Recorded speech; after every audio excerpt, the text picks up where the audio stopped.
Praise the Lord.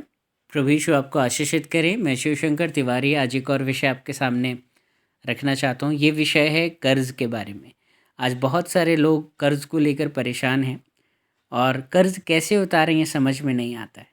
तो इसके लिए हम देखेंगे बाइबल हमें क्या बताती है। इसके लिए हम निकालेंगे पुराने नियम की किताब, और जहाँ पर इस प्रकार से हमें एलीशा का दृष्टांत मिलता है जो आपने पहले भी पढ़ा होगा, जो कि हमारे दूसरा राजा उसके चौथे अध्याय और उसकी पहली से लेकर 7 आयत तक मिलता है। यहाँ पर हम देखते हैं कि भविष्यद्वक्ताओं के चेलों की पत्नी में से एक स्त्री ने एलीशा की दुहाई देकर कहा, तेरा दास मेरा पति मर गया और तू जानता है कि वह यहोवा का भय मानने वाला था और जिसका वह कर्जदार था वह आया है कि मेरे दोनों पुत्रों को अपने दास बनाने के लिए ले जाए। तब एलीशा ने उसे एक रास्ता सुझाया। एलीशा ने उससे पूछा कि तेरे घर में क्या है? उसने कहा, तेरी दासी के पास एक हांडी तेल को छोड़कर और कुछ नहीं है। तब एलीशा कहता है कि बाहर जा और अपने सब पड़ोसियों से खाली बर्तन को ले आ और थोड़े बर्तन मत लेकर आना। और इसके बाद उसने कहा कि तू अपने बेटों समेत अपने घर में जा और द्वार बंद करके उन सब बर्तनों में तेल उंडेल देना और जो भर जाएं उन्हें अलग रखना।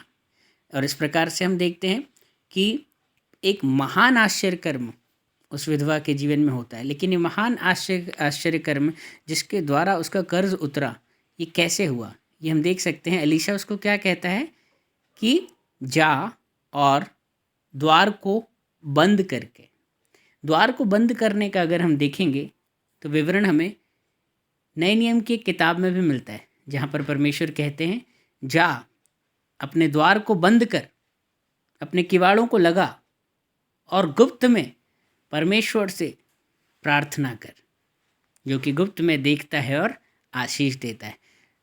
यदि आज हमारे जीवन में कर्ज है तो हमें सबसे पहली जो बात करनी है वो है अपने दरवाज़ों को बंद करके परमेश्वर की संगति में, परमेश्वर की उपस्थिति में बैठना है और परमेश्वर से प्रार्थना करनी है कि प्रभु ये जो कर्ज रूपी किवाड़, ये जो कर्ज रूपी कहना चाहिए, ये जो कष्ट मेरे जीवन में आया है, प्रभु तो इसे उतार। और इसके बाद हम देखते हैं कि आपके जीवन में अभिषेक जो है वो मल्टीप्लाई होना शुरू हो जाता है। हम देखते हैं कि यहाँ पर सिर्फ एक हांडी तेल था उसके पास, लेकिन जब वो प्रार्थना करती है अपने किवाड़ों को बंद करके, इसका आप अगर दृष्टांत समझने की कोशिश करेंगे तो उसका अभिषेक जो है वो मल्टीप्लाई होता है, मल्टीप्लाई होता चला जाता है। और एक हांडी से आप देख सकते हैं कि कई बर्तनों को वो भरती रहती है। इस प्रकार से हम पढ़ेंगे, यहाँ पर इस प्रकार से लिखा है, जब बर्तन भर गए तब उसने अपने बेटे से कहा, मेरे पास एक और भी ले आ। उसने उससे कहा, और बर्तन तो नहीं रहा। तब तेल थम गया। है ना, आप के हाथ जो हैं, आपकी झोलियाँ जो हैं, आपके खजाने जो हैं वो छोटे पड़ जाएंगे, लेकिन परमेश्वर की आशीषों की अपरंपार बारिश नहीं रुकेगी। परमेश्वर आपको इतना देगा जो समा भी नहीं पाएगा। जैसे कि आपने देखा कि जब मछलियों से जाल जो है फटने लगा, है ना, तब आप देख सकते हैं कि परमेश्वर जब देते हैं तो वो इतना देते हैं कि फिर आप उसको कंटेन भी नहीं कर पाएंगे अपने पास। है ना, वो चेलों को दूसरों को मदद के लिए बुलाना पड़ा। वैसे आप देखेंगे यहाँ तेल उसके लिए ही नहीं लेकिन पड़ोसियों के बर्तनों में भी भरा गया। तो जो महिमा का जो आप कह सकते हैं कि जो विस्तार है वो सिर्फ आपके ही जीवन में नहीं होगा, लेकिन आपके आस पड़ोस और पूरे प्रांत में भी फैल जाएगा।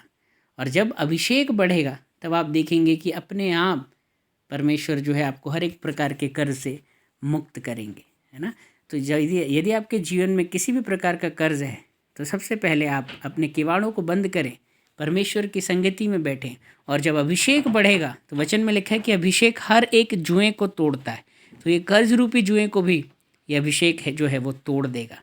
और इसमें एक बात हम और देखते हैं कि जब आपके जीवन में कर्ज आए तो आप विजडम सम्मति के लिए अपने कलीसिया के प्रधानों के पास जाना ना छोड़ें। जैसे विधवा स्त्री ने क्या किया, एलीशा के पास गई और एलीशा ने उसे सम्मति दी कि बर्तनों को ला और उसे तेल से भर दे। तो आप अपने अगुओं की, अपने प्रधानों की, अपने पासवानों की सम्मति को लेना ना भूलें, क्योंकि वो बुद्धि से ही नहीं लेकिन आत्मा से आपका मार्गदर्शन करते हैं। ठीक है, और प्रभु साथ में ये भी कहते हैं कि पहले तुम मेरे राज्य की, मेरी धार्मिकता की खोज करो, तो ये सब वस्तुएं तुम्हें अपने आप मिल जाएंगी। प्रभु आपको इस वचन के द्वारा आशीषित करे। Praise the Lord.